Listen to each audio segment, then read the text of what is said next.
Thank you, Shane. Thank you for having us here today.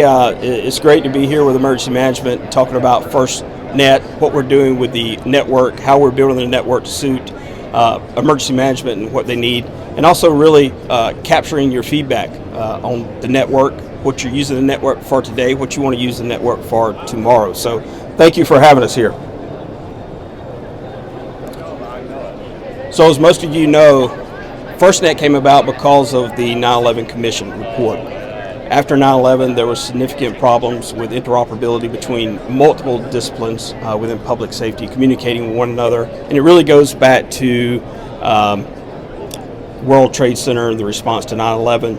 And in that Commission report, Congress wanted to mandate a build-out of a single nationwide public safety network. So FirstNet is where that was born from. So I won't spend a lot of time. We can catch up on that just because we only have 10 minutes after the presentation if you'd like. So it's a great public-private partnership that we have with AT&T for 25 years.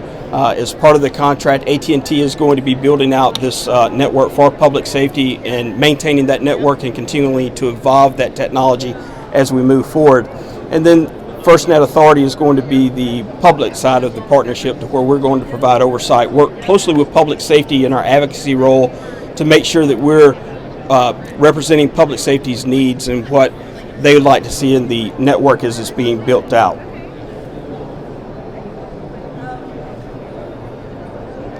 So in advancing the FirstNet experience, as you see here on the chart, we really want to engage public safety entities and associations, the PSAT, the Public Safety Advisory Committee, and you've got membership from IAEM on that committee itself to understand specifically all the aspects, all the concerns public safety has for the network, how they're going to utilize it in the future, how they're using it today. Develop and promote public safety broadband communication roadmaps that reflect the voice of public safety. Collaborate with public safety, and then invest back into the network. We've got a little over $18 billion that we'll be reinvesting back into the network over the next few years. So the opportunity that FirstNet provides public safety is really to be that catalyst for connectivity, really to foster technology, innovation, connectivity for public safety, production of applications to run on the network, devices that's suited to public safety's use. You know, you start talking to law enforcement and fire, they really can't use some of the commercial available devices that's out there today. So we're working very closely with the public safety community, and so is the private sector, to make sure we understand specifically what public safety is looking for in both application development and the device development. As I mentioned before, we've got reinvestment dollars that we'll be pouring back into the network as part of the legislation that created FirstNet.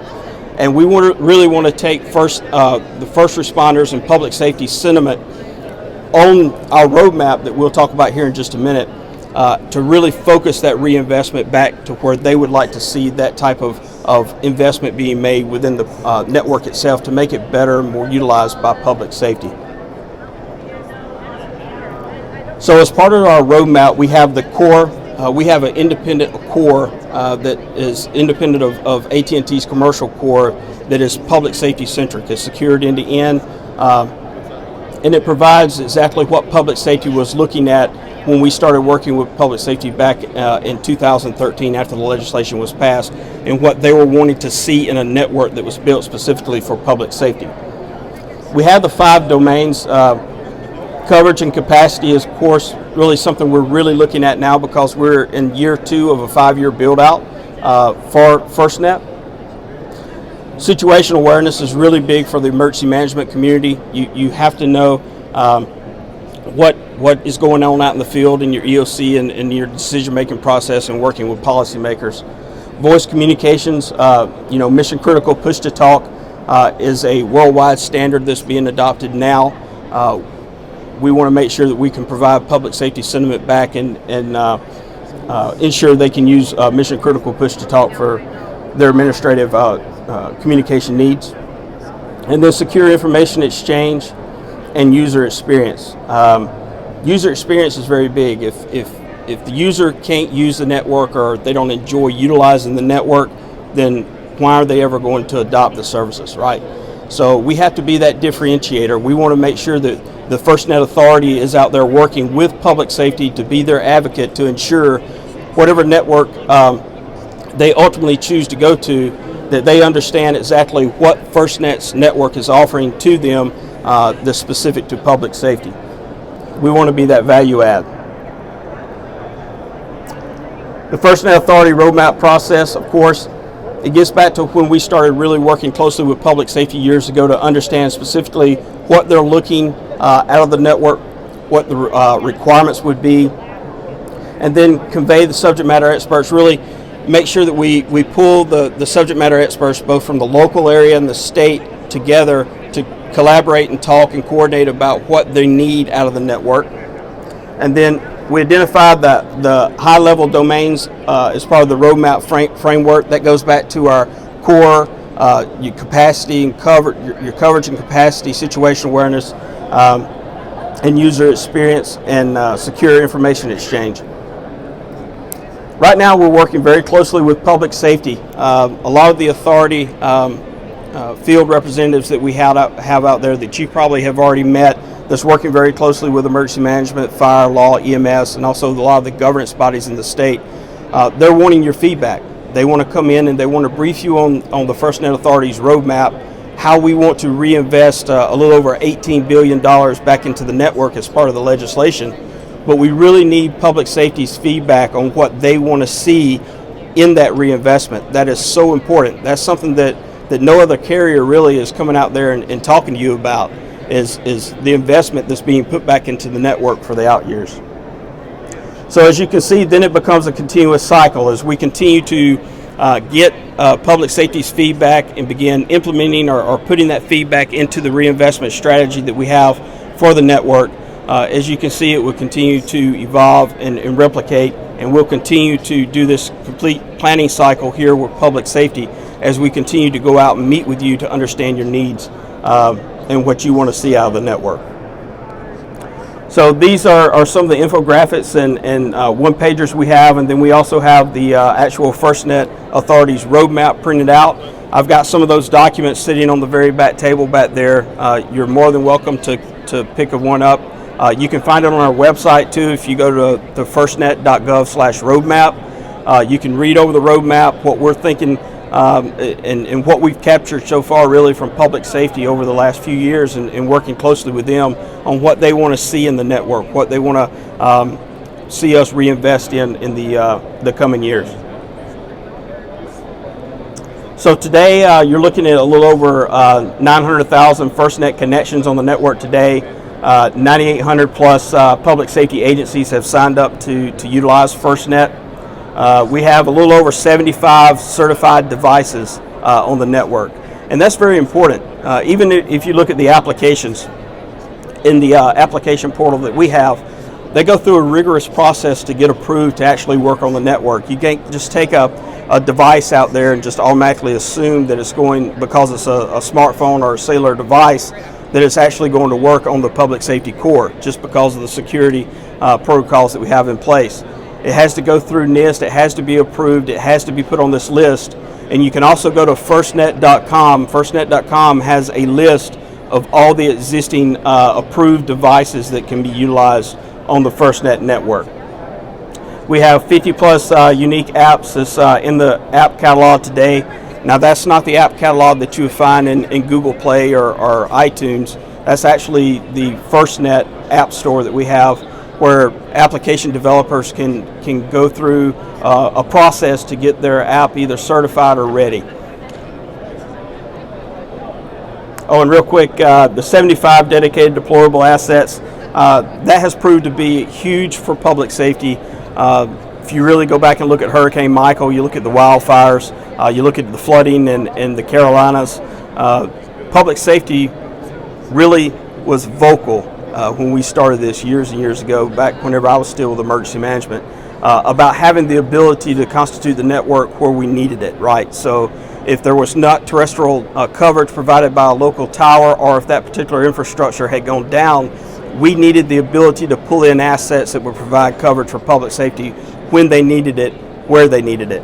So these 75 dedicated public safety SAT colts and also drones have that ability to come in, and they're exclusive to public safety use. So, they can't be pulled out for a commercial application or anything. Those are specific for FirstNet customers to be able to utilize when they need them the most, whether it be a pre-planned event or some type of disaster.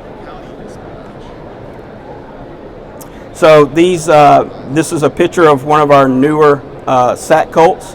It has the ability to go out and be self-contained, set up, use a satellite backhaul.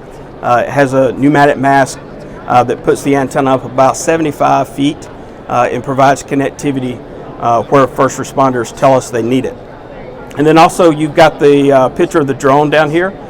This is very new. This was actually utilized during Hurricane Michael as well, and also in Puerto Rico. So we're delivering on the promise that we made public safety when we started working with them a few years ago, before we even had a partner on board. Public safety always gets the priority. It's got to be a highly secure network to meet the public safety's data requirements. Controlled access by public safety agencies, that's huge. If you got law enforcement utilizing the network and they've got sensitive databases running across their devices, we want to make sure that we can secure that. And then coverage where public safety operates, and an enhanced user experience. I can't say that enough, being a public safety advocate, is that is so very important to us, is to be that differentiator to where we can come in and work specifically with public safety, not as a vendor, but as an advocate, to understand specifically what your needs are. Maybe it's a pre-planned event that you've got coming up to where you've got 250 to 500,000 people coming into your jurisdiction, and that's caused problems in the past with cellular coverage. Even some of the college football jurisdictions out there today that are typically very small on a daily basis, but on any given Saturday, they can grow to 200, 300,000 people. Traditionally, you've had problems utilizing your cell phone and being able to run data, whether it be a social media post that you're trying to post, or maybe public safety trying to run a picture of someone they found in the crowd through a database.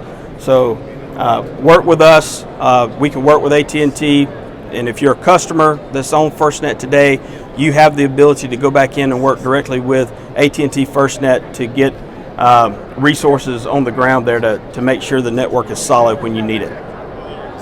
So when you start looking at FirstNet and emergency management, especially when you start going through this circle of response, the preparedness, mitigation, recovery, and response, if you start here with an incident, we've got jurisdictions running warnings and alerts across the network today, whether it be a CAD system that they've got hooked up that's going out to numerous different disciplines within their jurisdiction. To notify them, incident management, a lot of different CAD systems, a lot of different web EOC type stuff, boards that you're wanting to look at, especially when you're in a mobile environment out in the field. You may not be back at your EOC, you want to be able to capture that data. Evacuations, saving people, of course, life and property, medical coordination, sheltering, volunteer coordination, immediate assistance, damage assessment. Damage assessment is something that's near and dear to my heart. I was the county EMA director, one county up from the coast, and during Hurricane Ivan, it was very difficult to get all that damage assessment done in a very timely manner. So I know there's a lot of vendors out there that's utilizing the ability for first responders to utilize FirstNet to be able to quickly capture damage assessment survey information and get that back into the EOC so we can begin working that disaster request, both from the state and from FEMA. In the recovery phase, ongoing development for different applications, your financial stability, of course, for your local community. Economic recovery is so important, working closely with the private sector to get their facilities and operations back up and going after a disaster, and then ongoing assistance, of course. Preparedness, really in the training, we've had a lot of different public safety agencies want us to come out and work with them as it relates to a pre-planned exercise, whether it be a communication exercise, mass casualty exercise, or if they're doing some type of school safety exercise. We've worked very closely with various different school police jurisdictions across the country to understand what their needs are, because they're a little bit more unique than a typical law enforcement agency. So very important that we get out and understand specifically what it is that you guys in public safety need to be able to utilize on the network. Prevention and risk assessment's big, and then also you get over to mitigation and mitigating risk, exercising your plans, and then monitoring existing conditions. I think Puerto Rico right now is looking at the ability to have some Internet of Things devices that's going to monitor some of their rivers and streams for flooding, and they're going to utilize FirstNet to get that information back to the EOCs, so they'll have some type of early warning system. The Public Safety Advisory Committee was actually built into the legislation that created FirstNet Authority. This is a very important committee that we pull together from nationwide representation. In fact, you have a representative here I'm going to introduce you to in just a minute. But it's very important. There's 43 key members on this, and it represents law, fire, EMS, EMA, utilities, you name it. If it has something to do with public safety, there's probably a representative on there. And you can get more information on the PSAC committee by visiting firstnet.gov and clicking on the PSAC icon. So Gordon is your IEM representative on the PSAC. This is his contact information. Unfortunately, Gordon couldn't be here today, but I reached out to Gordon to make sure it was okay to put his contact information up there. Gordon is working very closely with the PSAC on a number of different priorities that we have with the authority, whether it be the development of applications or ideas associated with devices, or how emergency management could utilize FirstNet more in the field. So anything that you would like to run past Gordon, I'm quite sure Gordon would love to hear from you and get your feedback so he can incorporate that into his visits with the PSAC. Again, my name is Chuck Murphy. I work with the FirstNet Authority. This is my email address, so if you need me, if you have any questions, we have representation all over the map. So we always have someone that we can get there to meet with you one-on-one if you want to have that conversation. If you want to pull together different disciplines within your jurisdiction to talk about how you can leverage FirstNet and that capability. We can also reach back into FirstNet, AT&T. They've got representatives all across the country too. They're responsible for the sales and service part of the contract, and we can pull them in with us to meet with you, or we can meet with you one-on-one as a government-to-government relationship. So thank you so much for having me in here, and I'll be happy to answer any questions you have. Chuck? Yes, sir. Tom Carr. Hi, Tom. But I'm also a senior member of IEEE. Mm-hmm. Just curious, has the roadmap for FirstNet been updated to include 5G? Yes, so continuing evolutions into whatever that next cellular generation is. Yes, 5G is included in that roadmap. I noticed some of the international licenses were using 700 megahertz. Yeah. So we've got a copy of the roadmap out there. Definitely take a look at it. And you know, we're working very closely with AT&T as they upgrade their commercial network. We also continually plan to update our network with them.